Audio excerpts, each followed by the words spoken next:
Greetings from David Gillespie here in South Carolina. Today we're going to do a little video tour of my latest tombstone that I've just completed. This stone will go into Northern Virginia and it's a pleasure to carve. So if you want to stick around, I'll show some of the details of this hourglass with wings.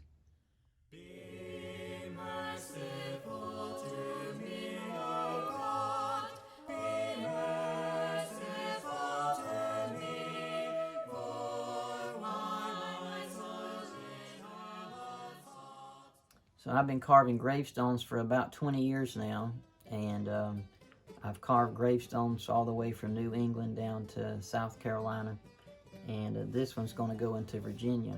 So if you like 18th century gravestones, hand-carved slate type of things, please consider subscribing. It doesn't cost anything, and it'll help us out greatly. Okay, so starting at the top, we have that ever popular, interesting hourglass with wings. And one of the first questions I ask children at events that we do when I show them these symbols is I'll say, what does this mean to you? This is a word picture. What does this say to you? And it will always get at least one kid that'll raise their hand and say, time flies. So the hourglass represents time and the wings represent flight. And this was a way that the 17th and 18th century Puritans would have carved this symbol to teach someone in the gravestone, someone in the graveyard, that time does fly, even if they couldn't read, which in those days, there were quite a large population that couldn't read. So when someone who was illiterate would see this symbol, they would be able to immediately say, yes, time does fly. So the wings are, what I did with the wings is I used 17th century techniques of creating these facets with these ribs here. So these ribs are basically created to catch light. So it's the same principle as with a letter, is there are two flats or more, and this flat creates the shadow and this flat creates the highlight. And so in the 1670s, 80s, and 90s, these stonecutters were masters of catching what little light they could and using it to create a large, sharp contrast. And so that's what you see here, is anytime you can create a facet in different angles, it catches light, and it can actually be used to your advantage to pull that flat area out and make it look more third-dimensional.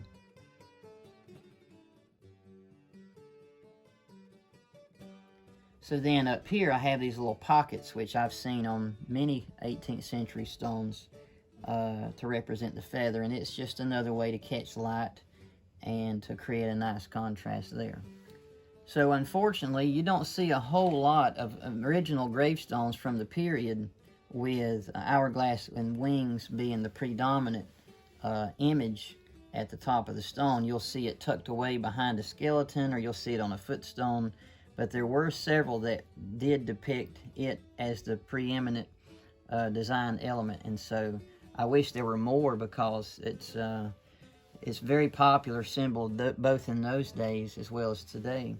So I've only seen one original where the wings actually came in front of the hourglass, and that's what I have done here. So of course this is the classic 18th century shapes top. It has the tri-arch, the two caps, and then the larger semicircle at the top. So the tympanum is the term that you use for the whole uppermost portion here. So the terminus in this area here is always interesting to figure out how to kind of make it all flow and tie back in, and especially with this one, I used an original from Henry Ems in the 1750s to create this balanced effect for it all to terminate. Now this is what I call a target. I see those a lot in the 1720s through the 40s. I don't know what they were really called in those days, but it's just a way for everything to kind of emanate from or emanate to. So, and then from there, the client desired a rope twist design, which you especially see a lot in classical wood carving as well. So the rope twist looks really good, and they both are twisting in, so the one is the opposite of the other. And so just basic relief carving here. But the neat thing about relief carving and borders is it really doesn't matter what you carve as long as it has touched the chisel has touched the surface at a distance. It looks pleasing. It's just like a mosaic effect of texture. And so whether it be a rope twist or whether it be floral designs or whatever, if you pull it off in a rather monochrome way, so you don't create a lot of different effects, it really just kind of blends and it looks pleasing at a distance. And so you can really get creative with some of these borders. So also in the 18th century, you would a lot of times see the first and last name, the full name, on one line. Nowadays you see more the first name and then the last name really large, and that is a modernism. So we went with the one line for the whole name here, and I think that is more pleasing and it looks more authentic to the period. So a large amount of white space, or black space in this case here, so it's not so crowded. Okay, now with the dates, this is where it always gets interesting. So to me, I think this is my favorite place to show 18th century flair. And when we go into December, you see a lot of these characteristics in a lot of Henry M. stones and William Codner stones. So they would abbreviate and put a period here, but then have a smaller letter up above. And to me, that it just oozes of hand-carved 18th century. I love that. I mean, it would be just as well to put DEC, but this little R right here continues the thought of December or February. So it's a nice characteristic that I love to use. And then with the actual numbers, the numbers can always be very interesting. So the basic guideline is here, so the 2 fits within it, but then the 7 creates what's called a descender, so it goes below the line. The 9 is also a descender, or the 6 has an ascender. It comes up to the top there. So these are original 18th century techniques that they would use that it just doesn't quite look right to the modern eye, but I've seen these so much that it doesn't look right if it's like this, where all the numbers are in one sequence. So to me, artistically speaking, it's more interesting to see these little nuances like the descender or the ascender here. It kind of just creates a little interesting pattern for me. So I do this because 18th century originals did this almost exclusively. You almost never see original 18th century stones with the letters all uniform top and bottom. They always either come above or below the guidelines. And I think that adds a lot of extra character to the stone, and I like to do that. And the client actually preferred it, so it went rather well at the design phase. And the next thing is these little things like the TH here, 27th or 18th. Those little letters are actually a lot of fun to carve. I have to use a very sharp chisel for these because it's such a small letter. You can see it's, my thumbnail. It will fit both letters on top of the thumbnail, so to speak. But that is another little interesting character trait of these 18th century stones, is little things like that you don't see in modern stones. Who would take the time to do that nowadays, right? So on the 3 here, this is a typical New England T, or a 3, excuse me, from the mid-1700s. And it swoops, so it swoops down and it creates this little ball right here, just like the 5. And they're kind of, you don't see 3s like that anymore. And when I see things like this, it just excites me from a design standpoint and from an artistic standpoint, because it's not exactly modern and it is totally 18th century, and I love 3s.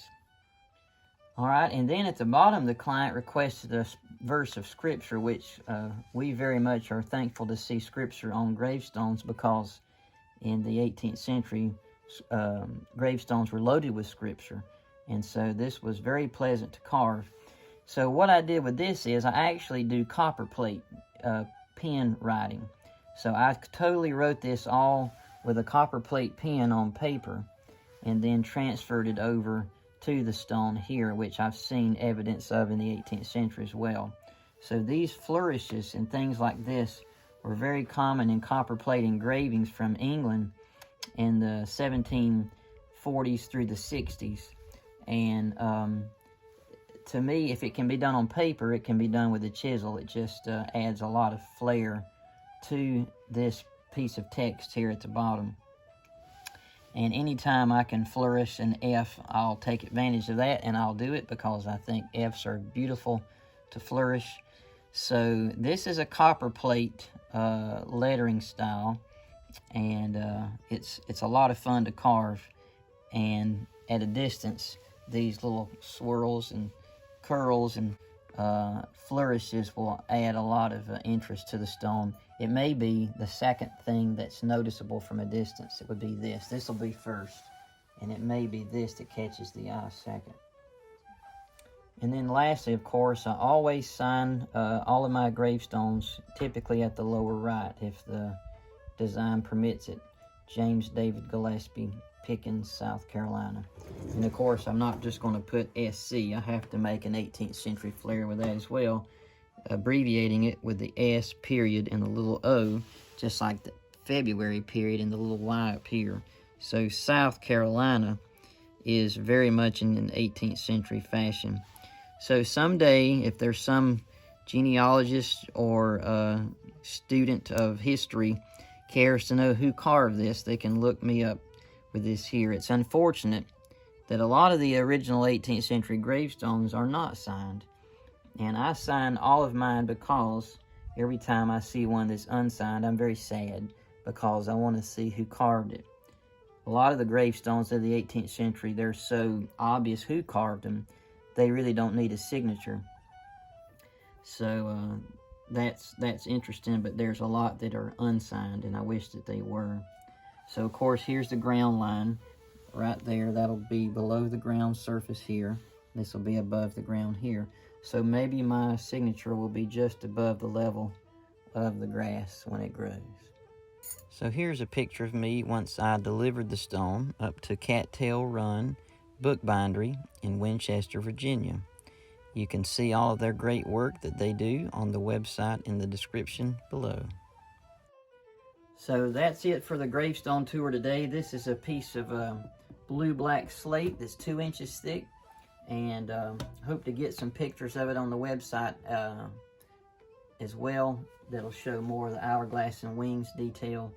So if you like this type of content, please subscribe and leave your comments or questions below. And I'll ask a question for anybody.